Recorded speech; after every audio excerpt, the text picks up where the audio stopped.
CJ Stroud and the Texans fall to the winless Carolina Panthers 15-13 in a slow, painful way. How bad is it? Plus, what do DeMeco Ryans and CJ Stroud have to say? Let's go inside the locker room.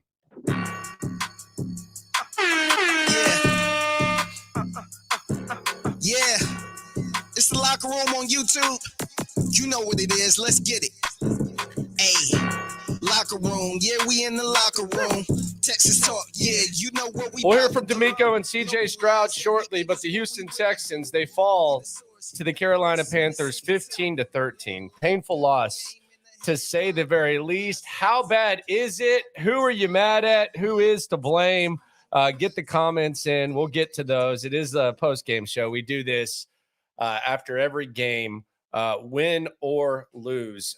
Texans fall to the Carolina Panthers coming off the bye week 15-13. They fall to 3-4. My biggest thing here and my biggest takeaways from the game. First, I just want to address like how bad of a loss is this? Because I've seen online, I've seen, in the comments, whether it's on Twitter, whether it's, text messages, Facebook group, all that type of stuff. The word embarrassing is used. And I don't consider this a good loss by any stretch of the imagination, especially if, you were throwing out the division word and all that type of stuff. And especially if you had rightfully adjusted your expectations for the Texans based on what we'd seen. But I thought the funniest, most comical, laughable thing this week, and I don't remember who asked the question. I'm not even picking on whoever asked the question, was when DeMeco Ryans was asked about potentially overlooking Carolina. And the reason that I thought it was such a stupid question is because I don't know how far apart these teams are. I think the Texans are a team that can compete for a wild card, compete for a playoff spot, and when they're playing their best ball, they can compete with most of the teams in the league. I think Carolina is a team that's not really a playoff squad, but they have some talent on their roster shuffled throughout. Hell, some of those guys on defense that they had look like all pros. So I don't think it's like I don't feel like it's like the Texans lost to a team that is far inferior. They're 0-6. Yes, they were 0-6 before this. I'm glad Mr. Heisberg can look in the standings. But did you think that the Texans, that the Panthers were going to go winless this year? And how good do you think the Texans are? It was a 3-point spread. So yeah, I think it's obviously never good to lose to a team and be the first team that they beat. But as far as like, there almost seems to be like a reaction, like the 49ers lost to the Browns or something like that. And I thought it was comical that there was a notion that the Texans could overlook them. And I don't know how far off these teams are talent-wise. Quite frankly, if you're the Carolina Panthers right now, like if I'm a Carolina Panther fan and I'm watching this and I watched this game, I don't even think they played that good. Like that's the thing to me. And maybe that adds to your side of thinking. If you're one of these people that thinks this is the most humiliating, embarrassing thing ever, I don't even think Carolina played that well. They had some drops. A few of Bryce Young's passes were dropped. He got sacked 6 times. They missed an extra point. They had the turnover on downs inside the 5, which I guess you got to give the Texans defense some credit for that. But I didn't watch that game and feel like Carolina even played good at all. Tiemann says, how does Slowick look at himself in the mirror after a game like this? An extra week of prep, and that was the play calling he came up with. It's bad. The Slowick thing is interesting because I don't think Slowick called a good game either. And the problem is maybe you can say that he was running the ball a little bit too much. Maybe he was like just stubbornly trying to establish the run, and that's the beef. But I don't know like specifically what I would look at and say I want him to do more of, if that makes sense. I think we went through a 6-week stretch And my whole thing this week was I think the arrow is pointing up for the defense, and I think the arrow is at least pointing to the side on the offense. Like what we'd seen from Nico Collins, I feel like it's somewhere in the middle of what we saw the first 2 years and what we've seen lately. But I don't know, like maybe you want Slowick to throw the ball. Do you want him to air it out a little bit more? Like what should Slowick do? I think they're kind of handcuffed at the running back position. I don't think they have a true number one back, and I think they want to run the ball, which means that running back should be in the offseason a really big priority. You need a bell cow, maybe multiple bell cows. They've tried to establish that committee thing. The wide receivers, I think they're fine. I don't know what this fascination is with Tank Dell in the backfield. That seems like a little much for me. I know he had the one good run with the spin moves and stuff, and I don't mind it every once in a while, but there seems to be like an obsession with that, and I don't really know that the defense is really scared by the notion that you're going to pitch it to a guy who's 5'8", $140 or whatever Tank Dell is. Like line Tank Dell out on the outside and let him do work. All right, I guess I'm talking my way into my biggest beef with Bobby Slowick. So I appreciate y'all. That's why I appreciate you. Here's my problem with Bobby Slowick right here. This is my thing with Bobby Slowick. And Anthony says I'm underreacting. I'm reacting. I'm pretty disgusted by it. I don't know where Mechie was. But I want Tank Dell to be a receiver. I think Tank Dell's a good receiver. I think there's a reason that we've seen less gadget crap from Tank Dell, and we saw him line up on the outside and play receiver the first 6 games of the year. That's what we saw. I feel like Bobby Slowick today tried to turn him into a gadget guy. And I think he turned him into like a gimmicky guy and what we thought Tank Dell would be in the NFL instead of what he was, which was a pleasant surprise through 6 weeks. That was lining up on the outside, winning at the line of scrimmage, making big plays against Jacksonville. Hell, the play in which he got hurt, he made a big play. They converted their first down against their first down, third down, I should say, against the Atlanta Falcons. That's my problem with what Slowick did today. I don't need to see Tank Dell running around in the backfield as some sort of decoy. He's not a decoy. He's a ball player. So line him up and let's play some receiver with Tank Dell. Matter of fact, if I don't ever see, despite that little spin move that he had, if I don't see Tank Dell run a reverse for the rest of the season, then I'm okay with it. Let Mike Boone do something like that, who, by the way, I probably would have liked to have seen a little bit more from as well. He had the 11-yard catch and he had the 5-yard run. So I don't know where the hell Mike Boone was. But I don't need to. Tank Dell's not a decoy. So quit treating him like one. That's what that's my biggest issue with Bobby Slowick today. Other stuff, other reactions, keep the comments coming. We'll hear from DeMeco Ryans. We'll hear from CJ Stroud in a sec. I'm seeing a lot of people complain about the refs. I'm not going to argue with you if you want to blame the refs. I know there's some talk that maybe the delay of game, there was 1 second left. I'm not sure. I think that kind of goes back to the corny ass moving Tank Dell around in the backfield stuff, which they did the play before and then they did it again. There was like a weird obsession with that. I guess it was almost like a telegraph, like set up play type of thing. But I didn't watch that game and felt like the refs cost the Texans the game. I'm sorry. I don't feel that way. I know we're talking about a Shaq Griffin pass interference. That was in Carolina territory. You would have still had to knuckle up on defense. The Bryce Young slide, 9 times out of 10 in the NFL, they call that 15-yard penalty. Not saying it's the right call or not, but 9 times out of 10, they call that a 15-yard penalty. So I thought the fact that the Texans didn't get called for that, I actually thought that was kind of a break. That non-play. So I don't feel like the refs cost the Texans the game. I feel like the Texans played terrible. And that's where I'm at.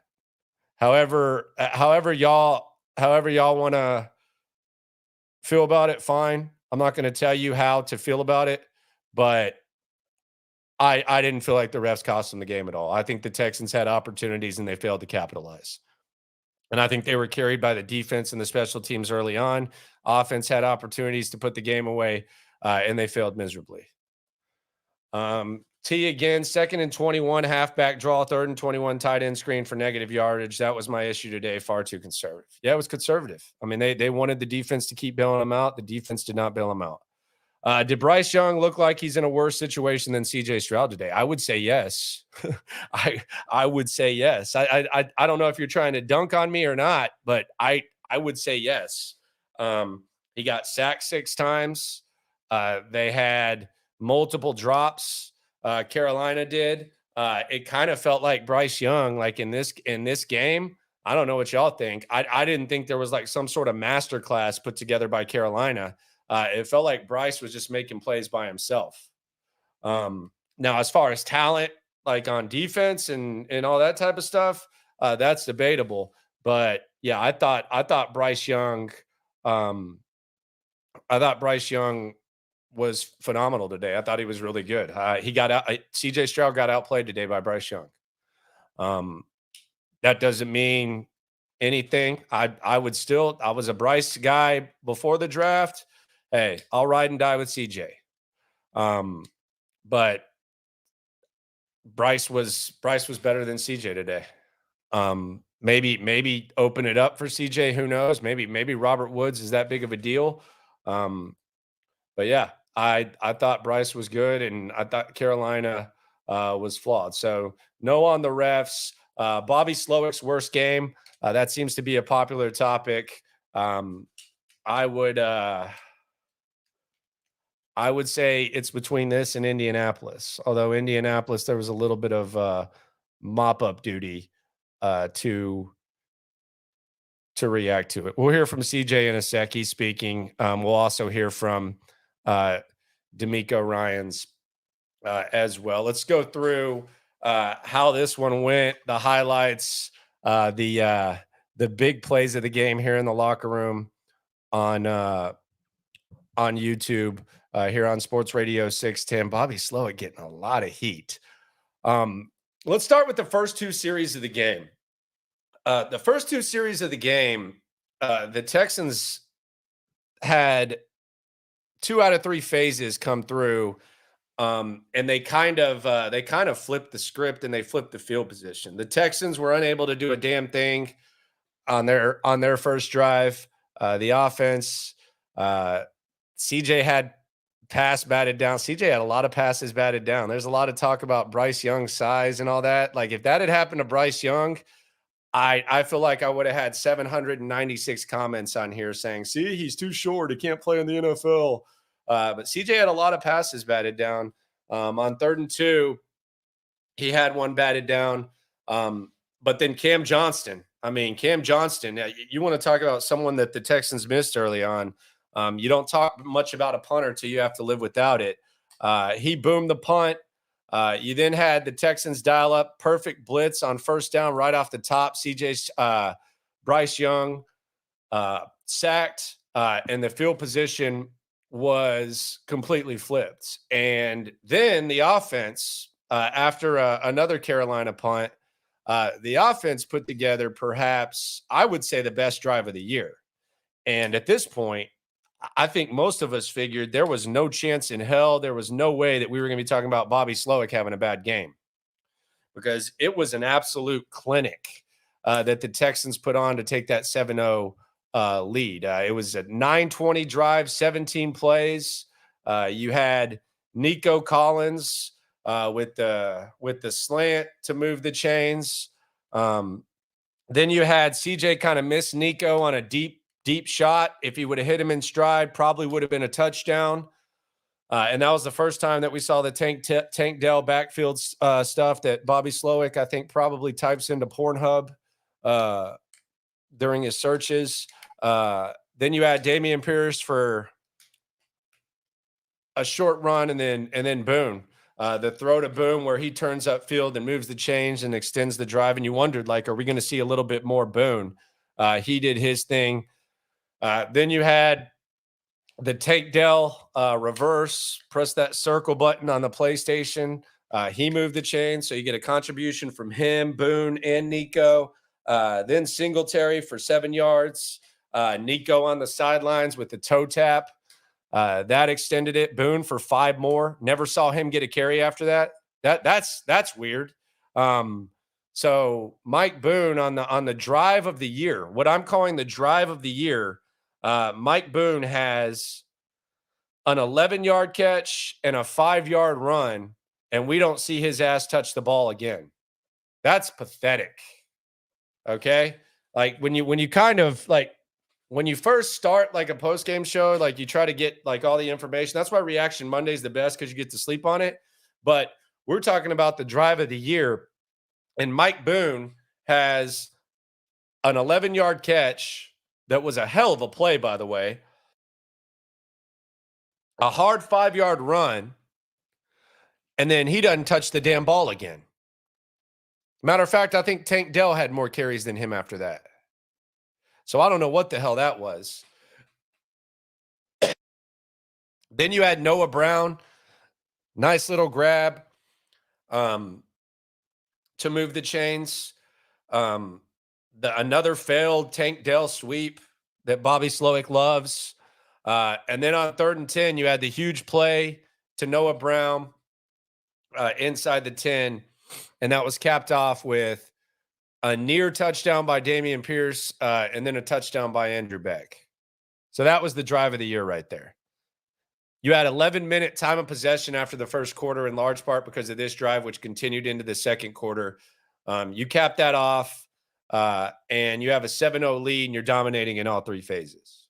For whatever reason, we didn't see Mike Boone again. Not quite sure what was going on there at all.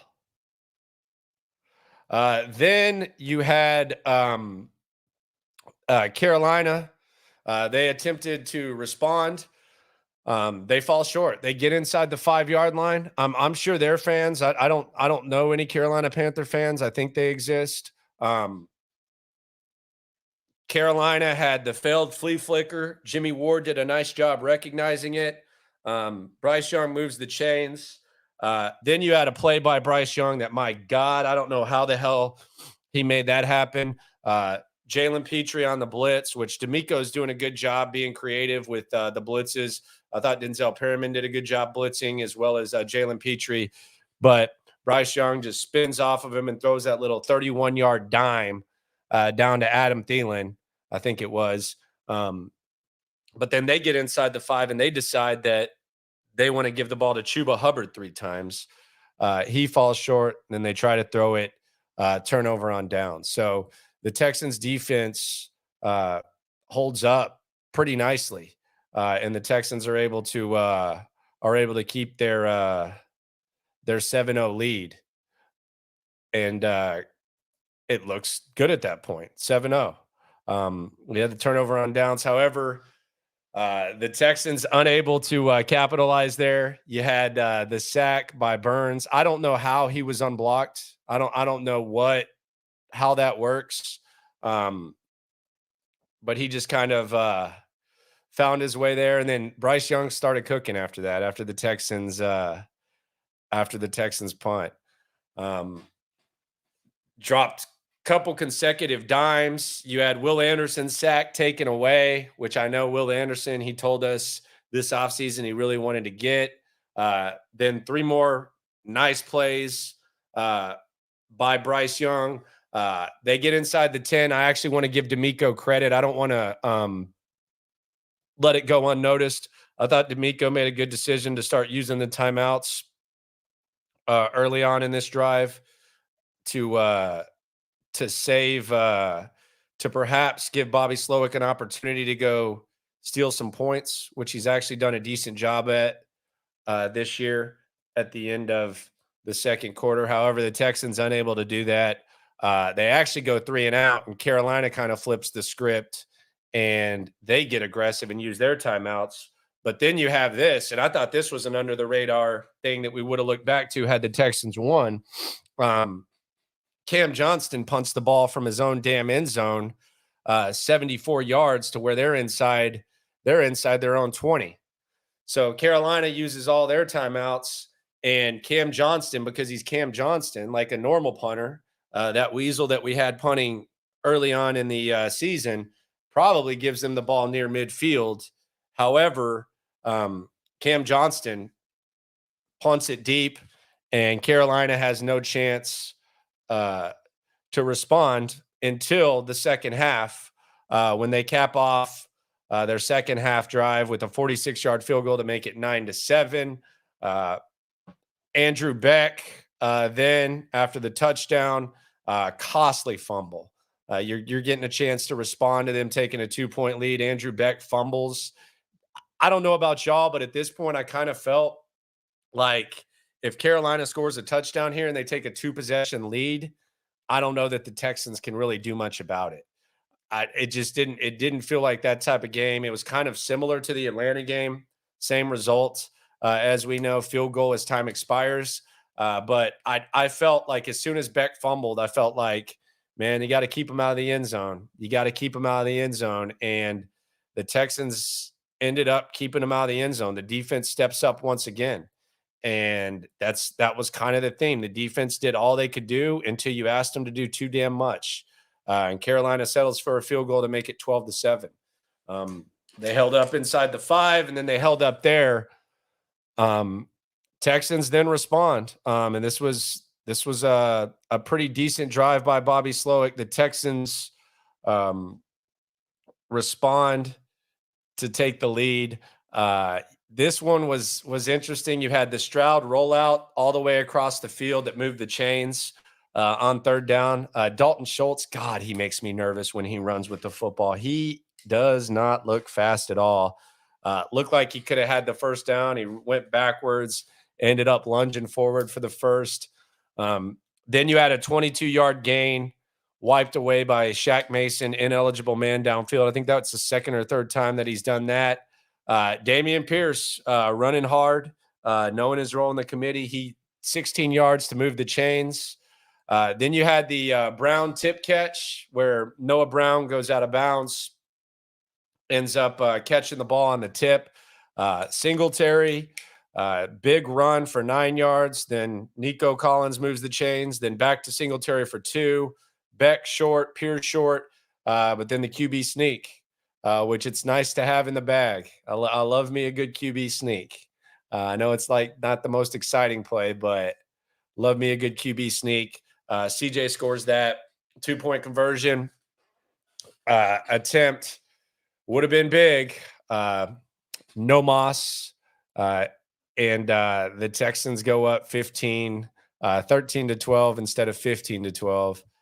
And then it just becomes kind of a sack party. There was another time where the defense comes up big for you. You're right there in that territory where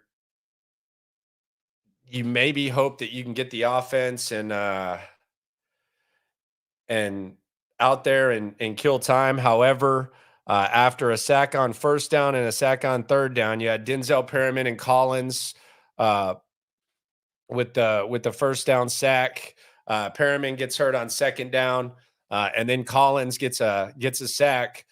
Carolina punts the ball to you, and you have a chance to ice the game. However, you had Jared Patterson go down. Singletary moved the chains on a catch. Singletary again for 5. Then 3rd and 5, you had that delay of game, which some people are feeling like maybe there was a second left. And then on 4th and 10, no moss. And then you just die a really, really, really, really, really slow death where you're looking up at the clock. DeMeco uses his timeouts. Tavier Thomas, that was some goofy stuff at the end of the game. You end up losing 15-13. And Bobby Slowick getting hammered. All that. Let's hear from DeMeco Ryans. I don't think DeMeco's getting too hammered. It's going to be interesting to hear how he and CJ Stroud react. Let's hear what DeMeco has to say after this loss. Here is DeMeco Ryans here on the Locker Room postgame show. He had an easy field goal, but then you have the penalties. What was your take on kind of what went on in the line? Yeah, I mean, we're trying to make a stop there, makeable field goal. So we're just trying to make a stop there, trying to block the kick. What did you see with the offense today? Just able to get in the rhythm? Yeah, I mean, I thought we did a good job of running the ball. All right. Both backs did a good job of line, blocked it well. Just passing there, we didn't get as much passes as we typically had, so not the best day when it comes to that. You know, we had some opportunities there that we didn't come down with, so we just got to execute better all the way across the board. Tight game like this comes down to those small details and executing when you get the opportunities. They made plays. Credit to Carolina. They made plays, executed, at the proper time there. They took the ball away one time. We didn't take the ball away, and that's the difference in the game. You guys started the year, you lost the first two, then you won the next two. Now you guys are kind of alternating with losses. What do you think has been the biggest reason why you guys have been able to stay consistent? Yeah, we got to learn how to handle success, right? Young team growing as we continue to grow, continue to learn. You got to learn how to handle success, right? How do you work after a win, right? You can't get too up and too down in this league. We have to remain consistent. We have to continue to put in the same work. Right, that same desperation you have when you've lost a game, you have to have that every single week. I know hindsight is 2020. Do you feel like Chinese field goal range was at that 35? Like y'all could kick the field goal, say? Yes. Yes. Well, we would just like to make it a play there, right, and not hurt ourselves. And it just goes indicative of the game. I felt like that's indicative of the entire game. Too many costly penalties at the wrong time. Third down penalties, going backwards on offense, penalties hurting ourselves. Just overall, we have to do a better job of cleaning that up, right, for the entire team. In the first 4 games, CJ averaged 303 yards passing. The past 3, he's averaged about 196. What do you think has been the biggest reason for defenses to have been able to limit CJ the way that they have the past few weeks?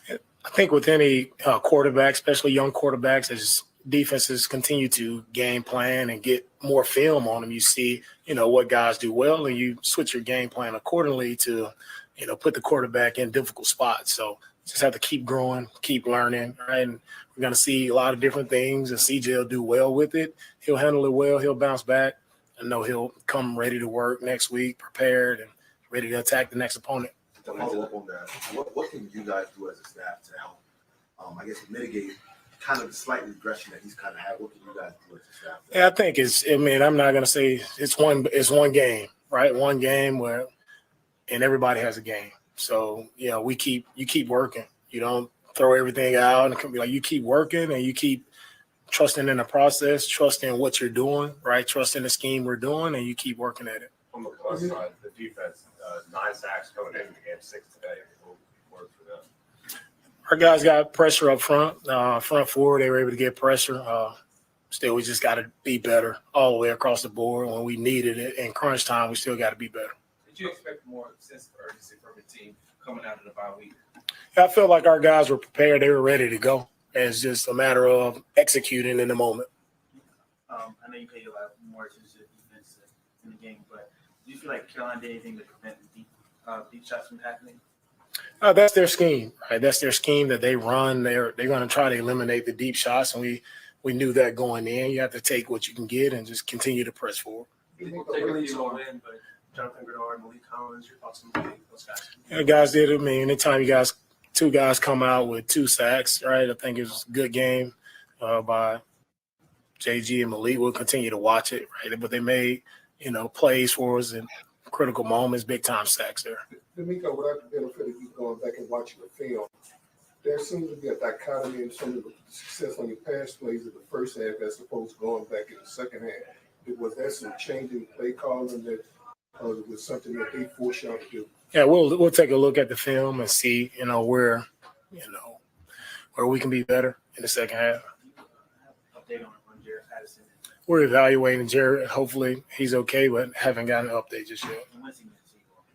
Jared he's been a rock for us there in the middle through a lot of guys moving in and out, a lot of new groups in and out each week. Jared has been that consistent guy in the middle, and he's done a great job what we asked him to do. When they talk about a smart guy who stepped in, was able to communicate, right, get guys in the right spots. We have put a lot on our center.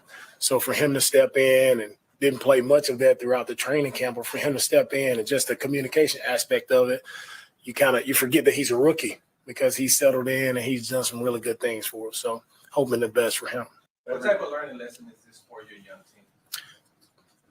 The learning lesson in this is you have to learn how to prepare right after success. I think that's the biggest thing for us is how is the preparation, right? And continuing to be dialed in no matter what happens. Don't ride the waves, the ups and downs of a long season, right? It's just staying mentally prepared. And also it just shows you can't keep – every game in the league is going to be tight.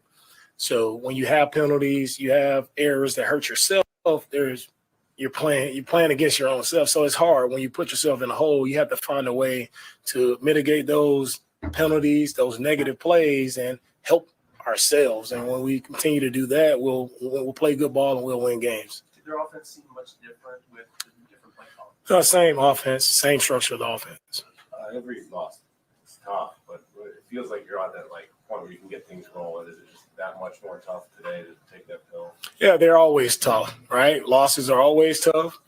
Hate to lose, but what can we learn from it, right? It happened. They won the game. It's over. What can we go back, study? Where can we learn from it? And how can we grow from this loss? Take this loss too. Go ahead. I'm good. Yeah. How do you guys prevent this loss from spiraling? You guys are in the playoff race, things like that. You got a lot to play for. So how do you guys prevent a loss like this from turning into multiple losses? We just see how our guys respond. That's how you prevent this. Is see how guys respond next week. Last one.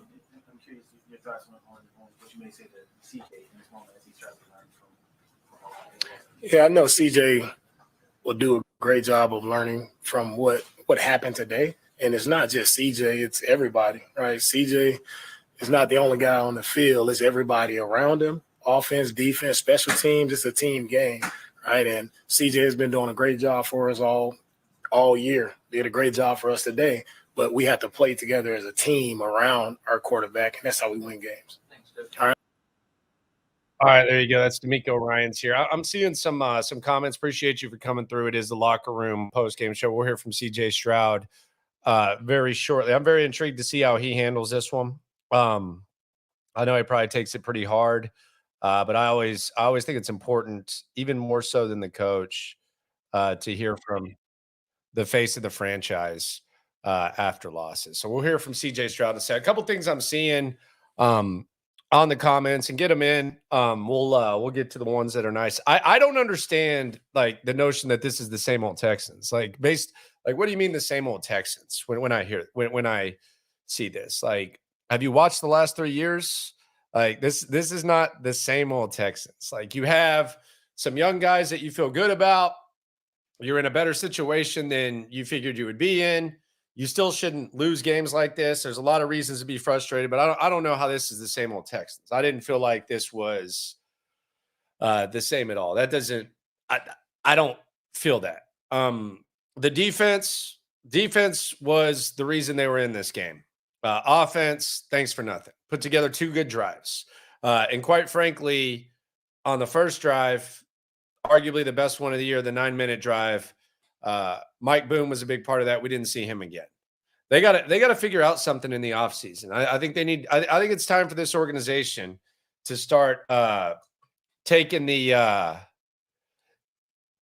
running back position a little bit more serious. I'm not saying that you go out on the market and overpay someone or something like that, but for this offense, for as much as it appears that Bobby Slowick wants to run the rock and some people feel his stubborn commitment to it, you're going to have to go get you a beast. San Francisco has been a completely different team since they traded for Christian McCaffrey. Completely different team. You don't have a running back right now that you can completely trust. It's a committee. And even some of the best running backs are going to need committees, but they don't have that. And when you don't have that, I don't know if Bobby Slowick is I don't know what adjustment he is supposed to make, but when a guy has a nice hard 5-yard run and he has an 11-yard catch and it's your drive of the year and then you don't see him again, that doesn't sit right with a lot of people. And this gimmicky Tank Dell in the backfield crap, I feel like it's disrespectful to Tank Dell because coming into this season, there were a lot of people who felt Tank Dell was maybe a gadget, gimmicky type of dude that you run sweeps with and do all the crap that they did today with him. That's what some people thought that he was going to be. All offseason, at camp, and with what we've seen the last 6 weeks to start the season, he proved a lot of people wrong. And you kept telling us this guy's a true receiver.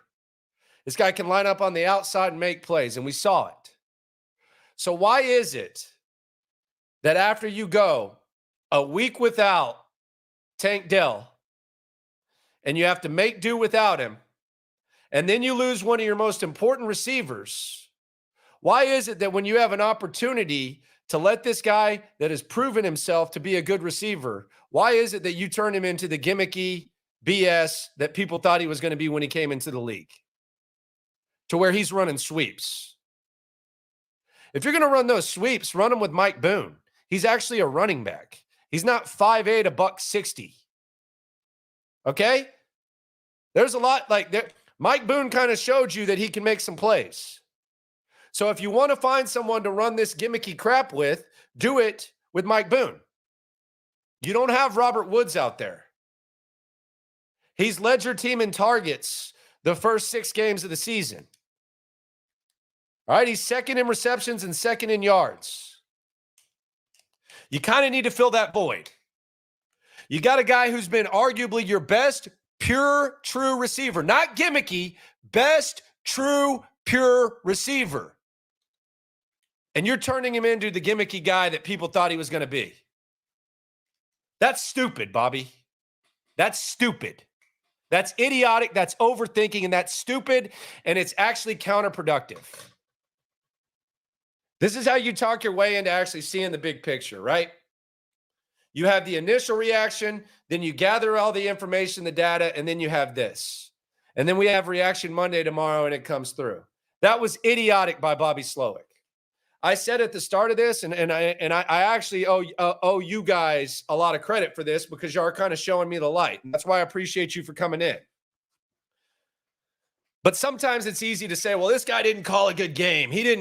This offensive coordinator didn't do this. And then you're like, well, what would you have wanted him to do? And you can't really point. When you go through and you realize, hey, Mike Boone is a running back who, when he gets opportunities, he seems to do a pretty good job. I think he had 1 carry for 11 yards last week. Maybe when you're running these stupid-ass sweeps, where if Tank Dell gets touched, let's be honest, he's going down and he should go down. Maybe if you gave it to an actual running back, maybe it would be more effective. And oh, by the way, maybe the guy who is top 10 in the NFL in yards per catch or yards after the catch, maybe letting him be a pure receiver like he's proven himself to be, maybe that actually helps. Maybe that would be smart instead of making him into a gimmicky weirdo. That's stupid, man. That's dumb, Bobby Slowick. You overthought yourself today. It's moronic. It's absolutely moronic. Seriously. And I don't know where Xavier Hutchinson is. He ran the sweeps better than Tank Dell last week. Xavier Hutchinson, that's a big dude. You ran sweeps with him. I didn't even see him get a sweep. You're running it with Tank Dell? I mean, are you just trying to set up these plays to where you look smart, where, oh my God, they set it up. Oh, look, Tank Dell in the backfield. They've been doing it all day. And then they threw it deep to Nico. Come on. It's not that hard, man. Quit outthinking yourself. I think Bobby Slowick's still a good offensive coordinator. This is his 7th game. I'm not sitting here saying Bobby Slowick sucks. And quite frankly, Bobby Slowick's done a nice job adjusting after mistakes. Everybody has a bad game. Some people have multiple bad games. Some people have bad years, especially when they're new to this. Bobby Slowick might have just had too much damn time to think. You know how sometimes when you have too much time to think, you're like, man, I really overthought that. I think Bobby Slowick, I don't think Bobby Slowick did anything during the bye week. I don't think he unwinded. I think Bobby Slowick probably just sat around and watched tape and overthought stuff. I think Bobby Slowick needs to get back in the week-to-week thing where he has a week to prepare for games. It felt like he kind of overthought this. That's what it felt like. So we'll see how he reacts. The game against Tampa Bay is going to be an interesting one. It'll be interesting to see what the vibe is. I thought this was a big opportunity for the Texans. But yeah, I just think Bobby Slowick had too much time to think. And it happens. God knows I'm guilty of it. Good God. I don't know if I need too much or too little. Appreciate everyone for coming through. Let's hear from CJ Stroud. It is the Locker Room post-game show. Let's hear from the quarterback. I'm intrigued to hear what he has to say. Here's the leader of the franchise, face of the franchise, CJ Stroud, after the Texans fall to the Panthers 15-13 on a last-second field goal. Being close, but not being able to finish these guys. First of all, I just want to give all glory and praise to my Lord and Savior Jesus Christ. It's not good enough. I mean, I feel like we did some good things here and there. But we got to just be more consistent all the way around. And got to reward our defense for getting good stops and getting sacks and getting things like that. Plus territory, we got to get points, field goals, or touchdowns. So just the one we can learn from. And still early, man, but those are ones you got to pull out with. But it is what it is, and you got to just go back to the drawing board. Was so much made of you playing your friend Bryce Young and probably in 1-2. Is it a relief to have it over with, or how special was it to play and catch up with it? It's cool. I know it was a normal game for me. I mean, I feel like for him too. I mean, we're just playing football. We're friends off the field, and that's a blessing. But, I mean, I come to play hard and want to win. So happy for him in his first win. I think that's big for him, and hopefully that he catches some momentum. But, I mean, I'm a Texan, so my focus is there.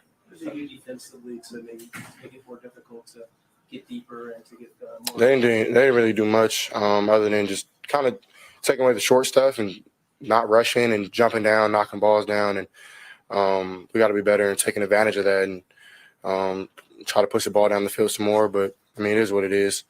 And, I mean, I feel like we matched up against them well. I mean, we knew that they were a good team overall.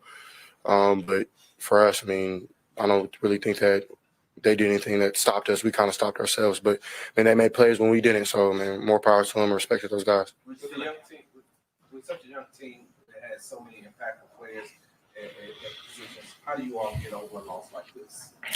I mean, you got to. I mean, it's NFL. You win and you lose some. I mean, it's not the end of the world, thank God. You're not going to the playoffs next week. So, we got a lot of football left to play. And I mean, we've showed our potential, but we got to, like, stay there. We can't keep going back. And I think maybe the bye week maybe slowed us down, but hopefully we just keep momentum, man. We play really good one week and then we play off the next. Like, we can't do that if we want to be consistent and want to be playoff contenders. So, and win the division, we got to come and bring it every week. So, CJ, was your line of passing, because you had, I think, three passes knocked down, and particularly in the first half.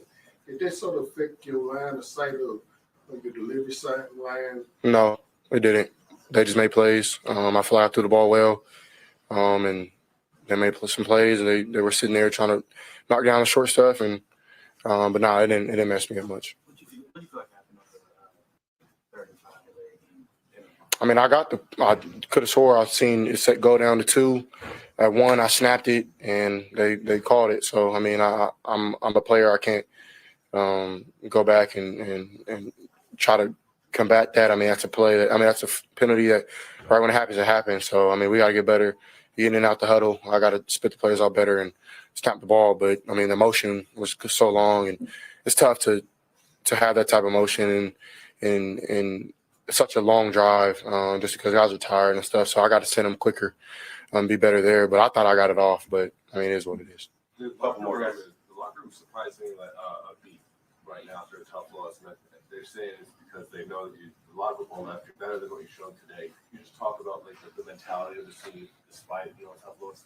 Yeah, I mean, what's the point of holding your head down? Of course, you're not happy about it, but we're not that type of team that's just going to tuck our shell and not have swag and confidence no more just because we took a L. But I feel like, I mean, we've showed our potential. We're going to keep doing it. I think next week is really big for us. I think we have Tampa Bay, and that's a really good defense and a good challenge for us. And we got to go back to work and practice really good. And I think now we got the bye week jitters out, and now it's time to play some real ball because, I mean, now it's going into division play and things like that, so we got to be a lot better. DJ, you mentioned a lot about the potential that you guys have. What do you think has been the biggest issue in terms of being able to consistently get that potential? I mean, you can point the finger everywhere, but I mean, me personally, I point the thumb. I'm not saying that I'm playing terrible, but I'm not making the plays I want to make. And sometimes, I mean, it's just I have to take what's there. A lot of teams are being smart and playing back. And even when I do take the check down, and this team was knocking it down, and I thought we could have got some first from that. But I mean, it is what it is. But I mean, I feel like the talent we have, man, we got to use it, and we got to be explosive like we want to be. And that starts up front running the ball. I think those guys did a good job there. But on top of that, we got to take some shots. We got to be more explosive and do some things down the field. We can't just let people dictate what we do just because we're not throwing the ball short. And I mean, that's me getting more trust from the coaches and the guys getting their depth in the routes. And so it's a whole team thing. But man, I definitely think we have the talent to be explosive. And I think we've shown, man, we're, if not a top 5 defense, top 5 offense, top 10 offense.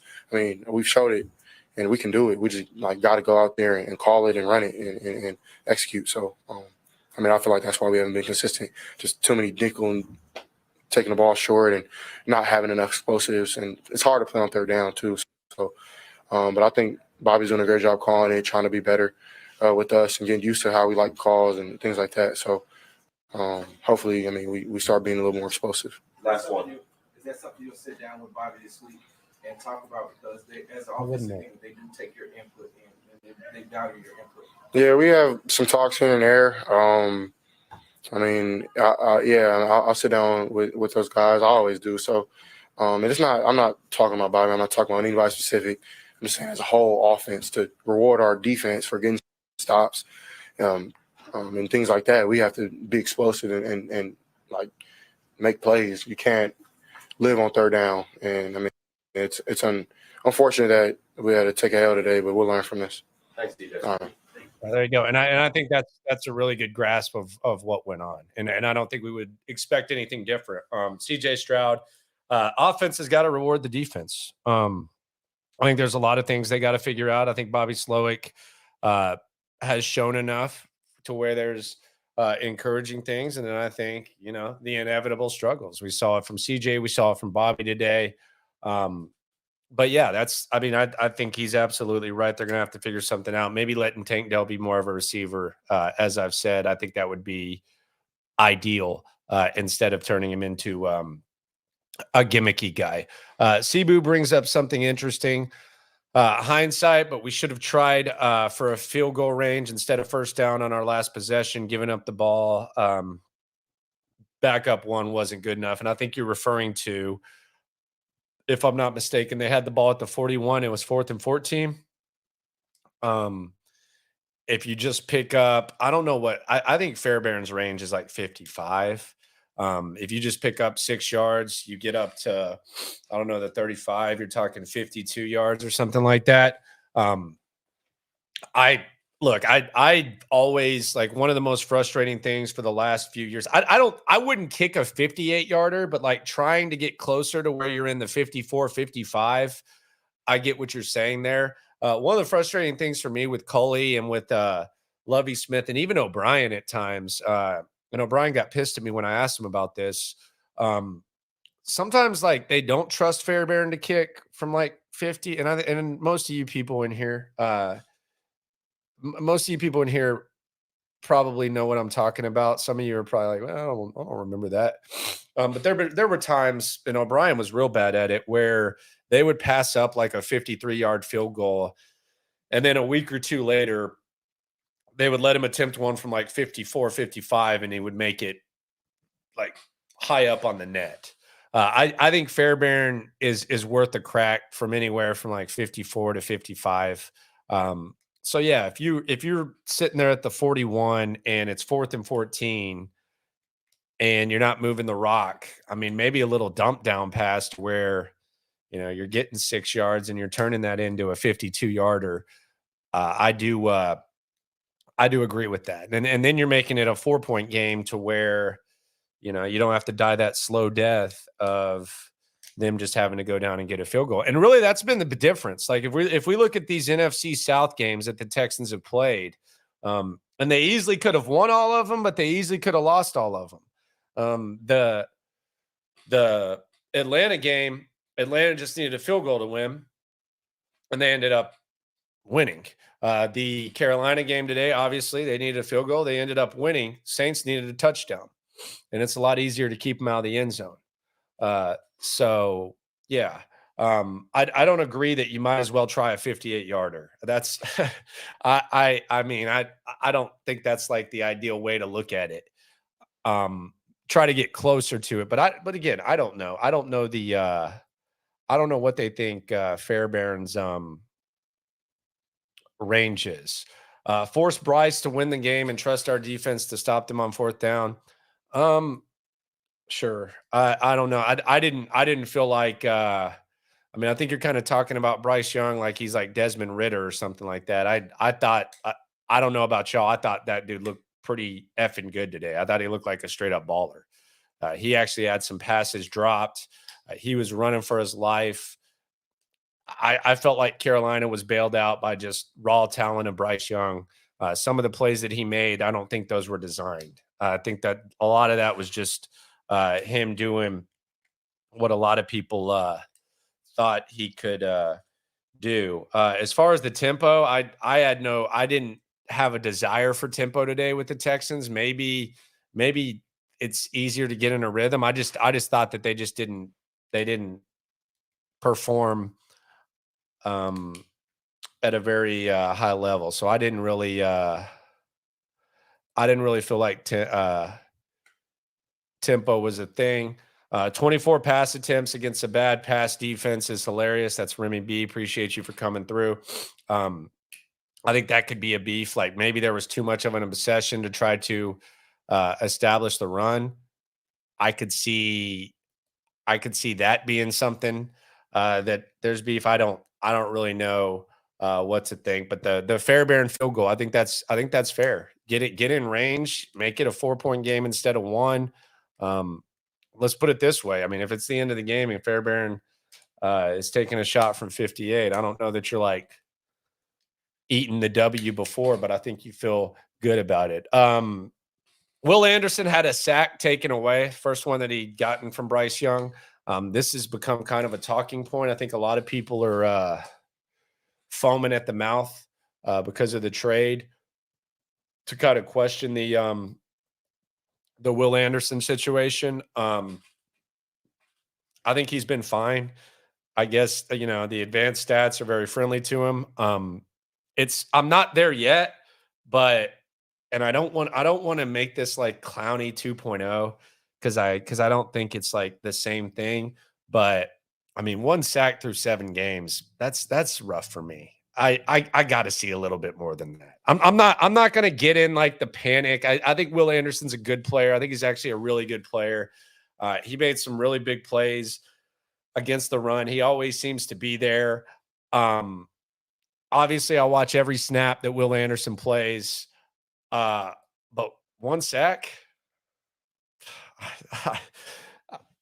that's rough for me.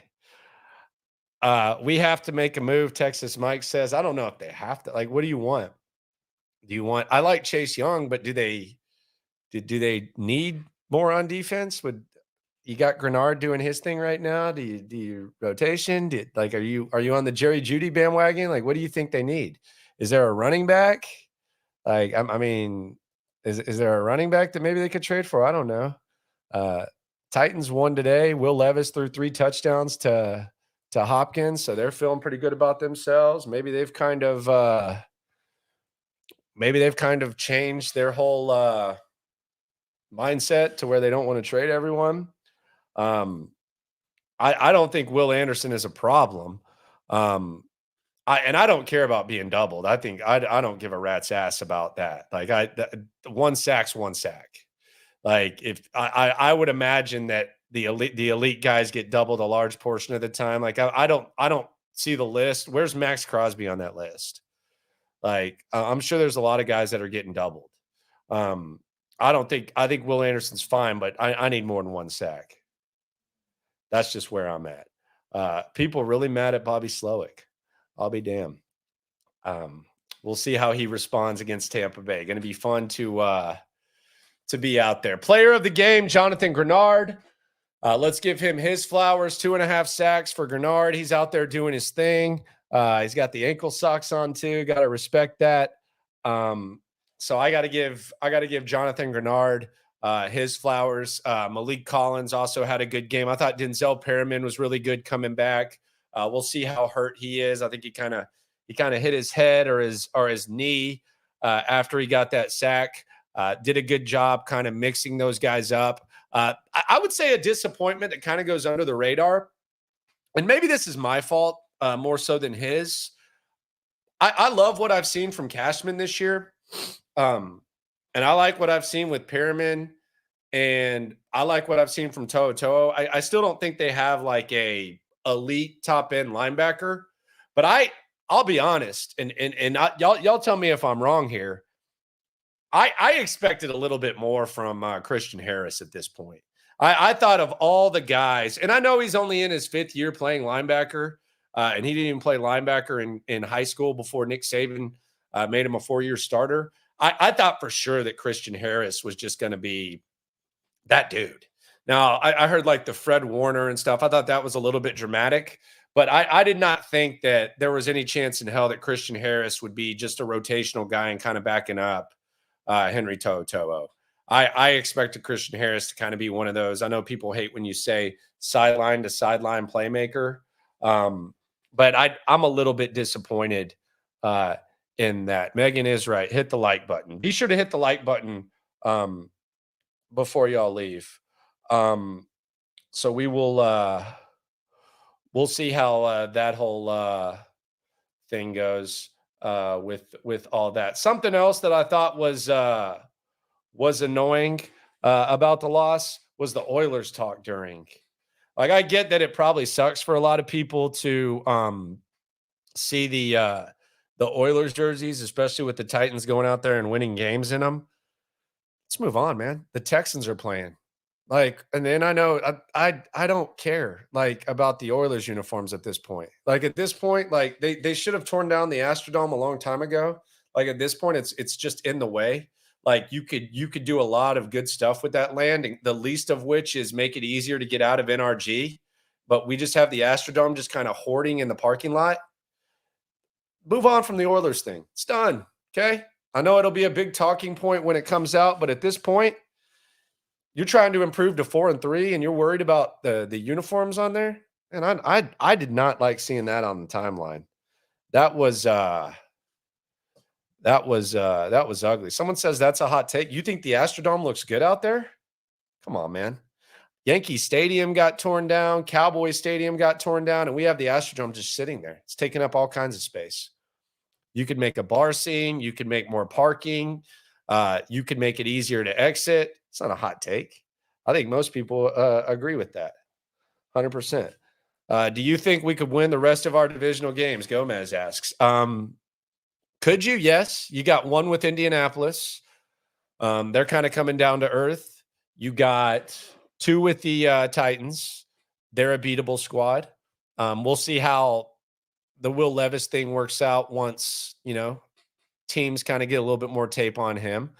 But you should at the very least expect a split there. And then you got Jacksonville, who's playing much better. Jacksonville, I don't want to say they're running away with the division quite yet, but Jacksonville, since they've lost to the Texans, they've won 5 straight. I think their bye week is close. You can beat them. You obviously have, but you got to feel good. I've started looking at the wild card thing for a while. So we'll see how that goes. Frank brings up an interesting point. 48 hours for the trade deadline. Yeah, we'll see what happens. Diana Rossini reports that the Texans will stand pat.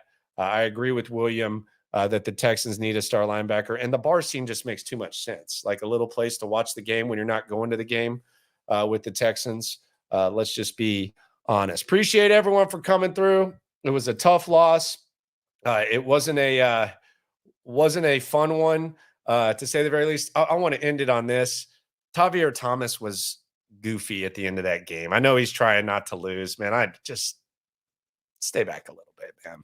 The first time, okay. Second time, that kind of sucked. That kind of made it worse. That kind of made it like you're anticipating it. And then that happened. Appreciate everyone for coming through. Subscribe, please like, ride along. Reaction Monday tomorrow. Game week this week. Missed opportunity for the Texans. Bobby Slowick quit turning Tank Dell into a gimmicky gadget guy. Please. He's a pretty damn good receiver. Mike Boone, might want to use him a little bit more. We'll see how he adjusts. We'll see how CJ adjusts, and we'll see what the vibes are next week. Videos coming out throughout the week, lives throughout the week. Number one source for Texans daily digital content. Appreciate everyone for coming through. Don't forget to like the video. And always remember, when it comes to this Texans digital game, we're all in it together. Appreciate you. Locker room, yeah, we in the locker room. Texas talk, yeah, you know what we about to do. Localize, every angle's what we really do. We the source, we the pulse of the city too. Landlocked, got the game in the headlock. Localize every time, can't stop, won't stop. Yeah, we top 2 and we not 2. Plugged in daily digital on YouTube. We got taste for days, opinions to give, we got takeaways. If it's up, then it's up. We number one. You don't need to try your luck.